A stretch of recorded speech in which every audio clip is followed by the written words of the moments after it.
Y'all know that old saying, when someone shows you who they are, believe them the first time?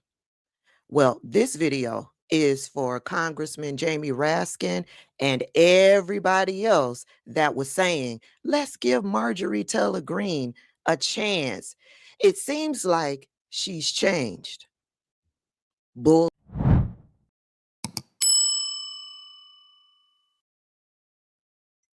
Hey, everybody. Welcome back to Tabitha Speaks Politics. I am your host, Tabitha.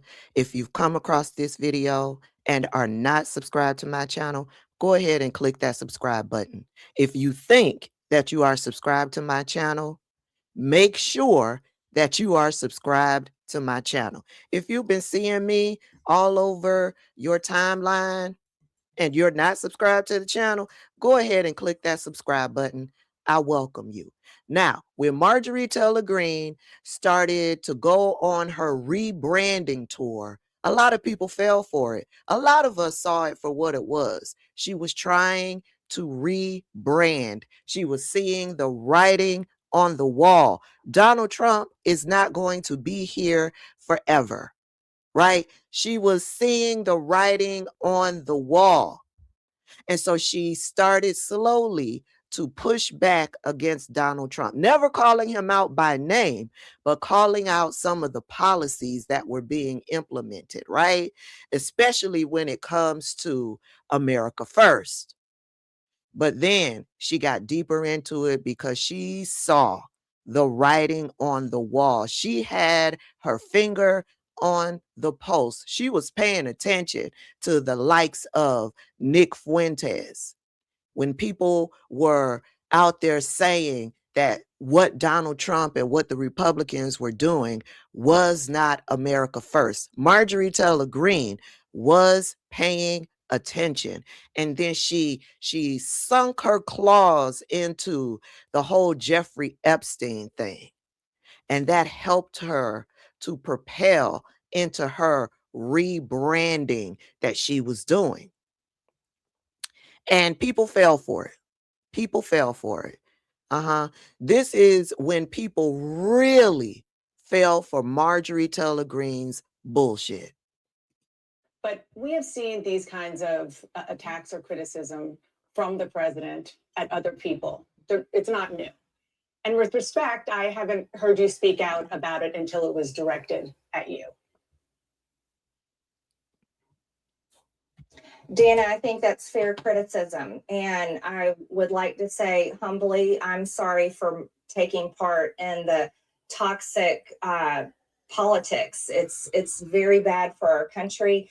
And it's been something I've thought about a lot, especially since Charlie Kirk was assassinated, is that I'm only responsible for myself and my own words and actions.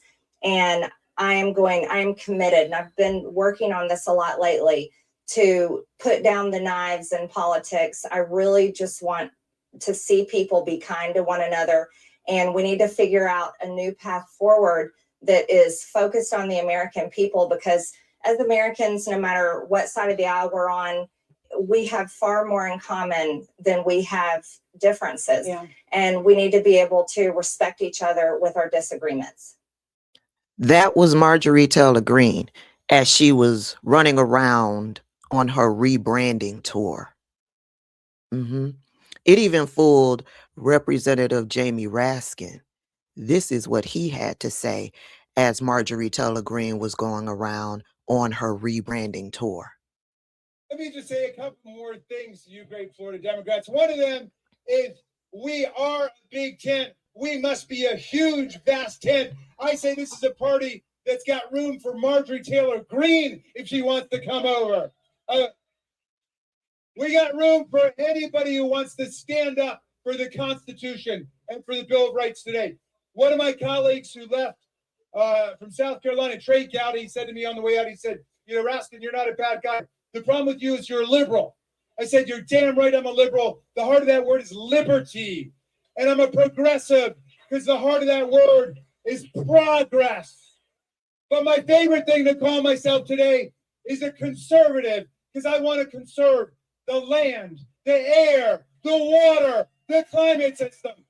The Constitution, the Bill of Rights, Social Security, Medicare, Medicaid, the Affordable Care Act, the Civil Rights Act, the Voting Rights Act, the National Labor Relations Act, the Fair Labor Standards Act, the Voting Rights Act, Clean Air Act, Clean Water Act, everything that party of authoritarians wants to destroy is everything we're going to conserve and defend in America. We are the party of the conservatives, the liberals, and the progressives. All the patriots today are in the party of democracy. That's who we are. Now I get it. I get it. I really do. But you don't invite the enemy into your home. Marjorie Taylor Greene at one point was a stochastic terrorist. She has moved beyond that now, and she has a clear understanding of the term because she is now on the receiving end of it. But that does not mean that Marjorie Taylor Greene should be welcomed with open arms. No, no, no, no, no. The rest of us out here who may have impaired vision like myself, we see people very clearly. And many of us are clear that Marjorie Taylor Greene is still an enemy. And she proved that. The other day, if you're tuned into politics the other day, you saw that there was an oversight hearing that took place at Capitol Hill with Noem. And there were several video clips floating around of different congressmen and women getting into Noem's ass and making it clear that she has been breaking the law. Yeah, based on those video clips that went viral, you would have thought Marjorie Taylor Greene was nowhere in the vicinity. No, she was right there in the room. She was right there in the room. She was right there in the room being the same Marjorie Taylor Greene that we have come to know. Thank you. The previously Democrat-controlled administration allowed over 13 million border crossers from over 170 countries and territories to break our laws, invade our country, rape our women and children, and murder our own people. They set all-time records for the highest number of illegal aliens ever encountered in a single day at 14,500, in a single month at 370,000, and in a single year at 3 million, not including the known gotaways. Thanks to Secretary Noem and the hard work of Tom Homan and all the brave men and women at DHS, our new Republican-controlled admin has produced the safest and most secure border our country has ever seen. Thank you very much for that. For the 7th consecutive month, U.S. Border Patrol released 0 illegal aliens into the United States. Daily average apprehensions at the southern border are 95% lower than the daily average under the last administration. 10 months under Trump has seen less apprehensions than 1 month under Biden. Since January 21 through the end of November, there have been 117,105 total enforcement encounters along the southwest border, which is nearly 40% less than the monthly average during the Biden administration. Meanwhile, there has been an 8,000 increase in death threats against ICE law enforcement. Secretary Noem, back in July, the department put out a press release titled "Worst of the Worst." Criminal proceedings begin in a case of transgender illegal alien accused of rape, child rape, not just rape, child rape of a 14-year-old boy in a sanctuary New York City bathroom. I wanted to highlight this case because it encapsulates so many different violent policies of Democrats.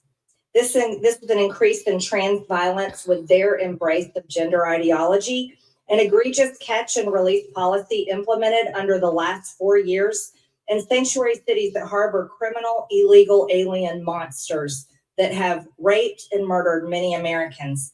Can you discuss further what you're facing in these sanctuary cities and the illegal alien monsters that have been released into American communities under the Biden administration? Yeah, unfortunately, Congresswoman, we arrest individuals like that every day because they're so prevalent on our streets because of what happened under the Biden administration. Every day we're able to go out and encounter and bring to justice individuals who are raping our children, murdering our mothers, our grandmothers, our families are devastated by them.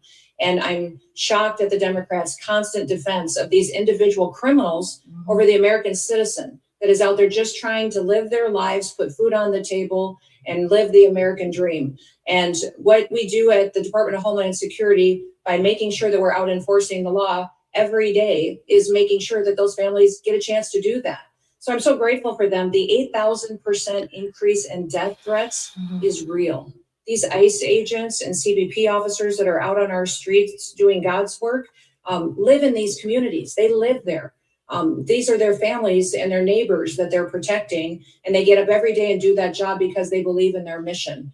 They take an oath, and they are honorable men and women who are serving with greatness during a challenging time when activists and radicals attack them and put their lives in danger. I think it's shameful to see the defense of individuals who break our laws. We are a nation of laws. If we are not a nation of laws, we're no nation at all. And that is what we are doing every day is following us. If you guys don't like the law, go change it. That's your job. You don't complain. I was raised by a dad who said we don't complain about things. We fix them. Well, go fix them. If you don't like the law, quit bellyaching, quit hitting and attacking ICE officers, quit going out and protesting and screaming vile things at them, quit calling them names. We wouldn't let our children do that. Go do something that actually matters by having an honest debate and changing the law. That's your jobs. You all should be fired in my viewpoint. I agree. Thank you so much for that, Secretary Noem.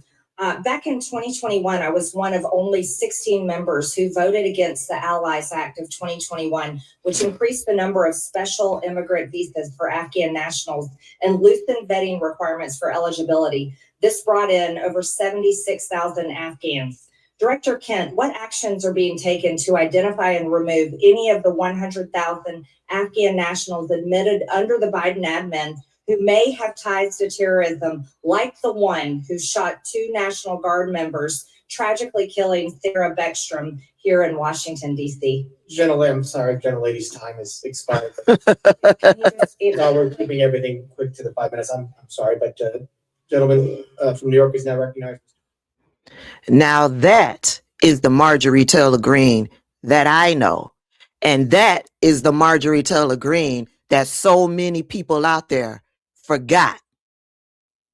Well, she made sure to remind you all of who she really was, putting a target on the backs of people in the trans community and putting a target on the backs of illegals in her little dissertation, holding up that picture. That's the Marjorie Taylor Greene that I know. Now, it is clear that Kristi Noem was feeling herself by telling the congressmen and women to do their jobs and that they should all be fired. Well, one of those congressmen came back with a response for Kristi Noem. Gentleman from New York is now recognized, Mr. Goldman, for 5 minutes. Secretary Noem, let's talk about the law. Do you agree that Let's talk about it. is a lawful pathway to immigrate to this country? Yes or no? There's an asylum program, yes. All right. So immigrants then with ongoing asylum applications are legally in this country, correct? Yep. Excuse me, I'm sorry. Your question was? Immigrants with ongoing asylum applications are legally in this country. There are individuals in this country that have applications that And they are legally here because it's a lawful pathway, right? it's a lawful pathway. Okay. So if your department then deports anyone with an ongoing asylum application, you are violating the law, correct? Joe Biden left us with. I'm not asking about Joe Biden. I'm asking you a specific question. If your department deports anyone with an ongoing asylum application, you are violating the law. Is that correct? It was greatly violated when they allowed. I'm asking you. I'm asking you. Asylum application. Why are you filibustering? Why can't you answer the question? It's a simple question. Your president. If your department Your secretary deports anyone with an ongoing asylum application, you are violating the law. Isn't that correct? The asylum program was broken under the Mr. last. Chairman, I'll reclaim my time. She's not answering the question. But the obvious answer is that yes, if you follow a lawful pathway, asylum is a lawful pathway. If you have an open asylum case, you are here lawfully. But the problem that we are seeing around the country is that you are not following the law. Exactly. Don't tell us to change the law. Exactly. You don't like the asylum system. You change the asylum law. Bring it to us. We'll work with you. I think it needs to be changed. But you can't just decide that you're not going to follow the law, and asylum is a law, and deport people who have ongoing applications. Unfortunately, that is exactly what's happening. It's happening across the street from my office right in New York City. Numerous thousands of people who have come to court appearances, have left them with open asylum applications, have been arrested. And then they've been shipped off and many deported. In September, one applicant was ripped away from his wife and small children after such a court appearance. And then this happened to his wife. Please play the video. It's not this one. All right, it's not this video. There it is.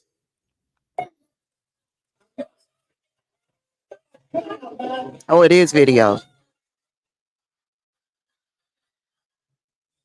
Now, after this incident, your department issued a statement that said the officer's conduct in this video is unacceptable and beneath the men and women of ICE. Our ICE law enforcement are held to the highest professional standards, and this officer is being relieved of current duties as we conduct a full investigation. 3 days later, you reinstated that officer and you put him back on duty. I sent you a letter and asked you what investigation was done and why was he reinstated. You did not answer that letter. So I'm going to give you an opportunity right here to explain to me that if that officer's conduct was, quote, beneath the men and women of ICE, unquote, why did you reinstate him? Sir, that investigation was completed. I can give you that investigation and the information that you would like. This is Well, I wrote you 2 months ago. Why haven't you given it to me yet? I'm actually surprised that you haven't gotten it. I'm going to ask my staff about that. Girl. I'm surprised because generally speaking, you Hundreds do and not hundreds, if respond not to thousands us. of your letters. Now, the other problem that we are seeing all over the country is that your officers are wearing masks, are dressed in plain clothes, often going around without identification. All of our officers are And identified. I'm not asking a question. I introduced the No Secret Police Act to stop this. We now have 113 co-sponsors so that they will not be masked and that they will identify themselves. Now, you say all of them are identifying themselves. That is not the case because last month in New York City again, the NYPD officers were injured by your masked plainclothes ICE officers after they were called from 911 as residents witnessed your officers pulling individuals out of their vehicles and chasing them down the street. I also asked you what happened there. How were the NYPD officers injured by your officers? And you didn't respond. What's the answer? Sir, our individual Gentlemen's officers time are is- gentlemen's identified. time has expired. I yield back. I recognize. And that's that. Marjorie Taylor Greene has not changed. She is the same piece of shit that she has been for years. For years. She's running a game. She's playing you. She's trying to set herself up for whatever political goals she has in the future. I don't know if it's for Senate. I don't know if it's for the governorship of Georgia. I don't know if she plans to run for president. But either way, she will never receive my vote because Marjorie Taylor Greene showed me who she was years ago. And I believe her. I believed her. There is nothing, no attempt that Marjorie Taylor Greene can make for me to believe that she isn't the same racist piece of shit that she's always been.